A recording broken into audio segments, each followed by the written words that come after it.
If we were standing in your physical shoes, we would not give regard to the worrisome thoughts about earth changes or about volcanoes or about the increased winds or any of that. Instead, we would be focused upon how life is affecting us personally and what it is causing us to ask for, and some of that is always mixed into that. And then we would do our best all day, every day to line up with that. People think that it's great big thoughts that make the difference about their huge successes or their huge failures, about the things that are coming to them. And we say, it's not the big thoughts that are dramatically affecting you. It's the day-to-day, what you would call mundane dribble of thoughts that you use that hold you in places where you're not sensitive to your emotion or where you're not keenly aware of life, you see. Don't worry about this planet. Its longevity is so long that we cannot even find physical time to describe it. Give your attention to your vibrational gap and recognize that you came forth at this time because you knew of the exaggerated contrast.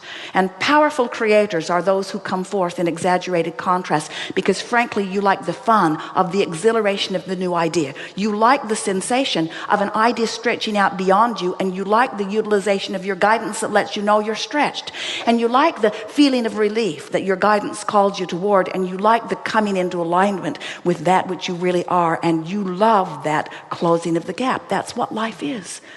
So many think, well, I have these things I want, and when I get there I'll be happy. And we say that's not what the process of joy is. The process of joy is to be aware of where you are, and to have a part of you expand, and to be aware that a part of you expanded and the other part didn't, and then to know what to do about it, and then to deliberately turn to what you're asking for and try to get inside the feeling of it. Imagine it, pretend it, try to find the feeling place of it, describe it until the vibration of what you want and who you really are becomes more dominant, and then you get to witness the circumstances and events all turning in your favor. You get to witness and feel the sensation of the things that you've been asking for that were once a dream that are now becoming reality. You get to ride that wave. That's what creating is. And as soon as you do, you know what you've got? A new platform with a new set of contrasting experiences that gives birth to another rocket of desire. We promise you, you did not come forth to get it done. You came forth to be expanded into the idea, and you deliberately chose this time of increased contrast because you knew the ride would be sweeter. You knew that the potential of exhilaration would be greater.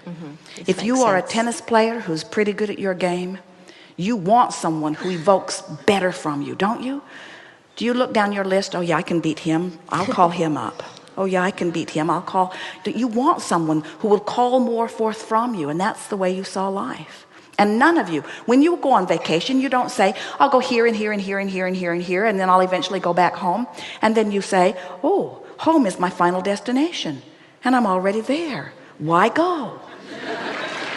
You don't go on vacation to get it done.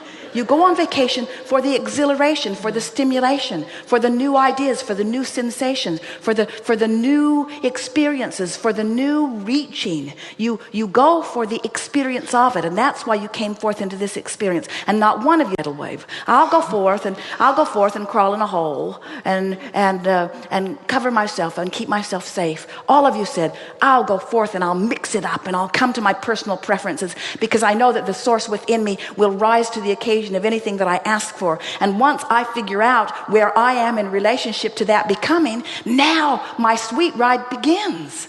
It doesn't matter where you are. Can't you feel the exhilaration of beginning your journey toward who you are? And if we could just somehow convince you, we can't. It's only life experience that teaches. But if we could just get you to catch a whiff of the exhilaration of moving from where you are to the next place and to the next and to the next, it's that movement. And if you would stop comparing yourself to the movement of others and just tend to your own movement, you would feel satisfaction, then stretching, then satisfaction, then stretching, then satisfaction, and then stretching. That's what you intended. You didn't intend the agony to launch you into wanted. You said, I'll want it and I'll line up with it and I'll get it and I'll know it and I'll be it. And then I'll want it and I'll line up with it and I'll get it and I'll be it. And I'll just have this empowered, confident, never-ending ride on this eternal life experience.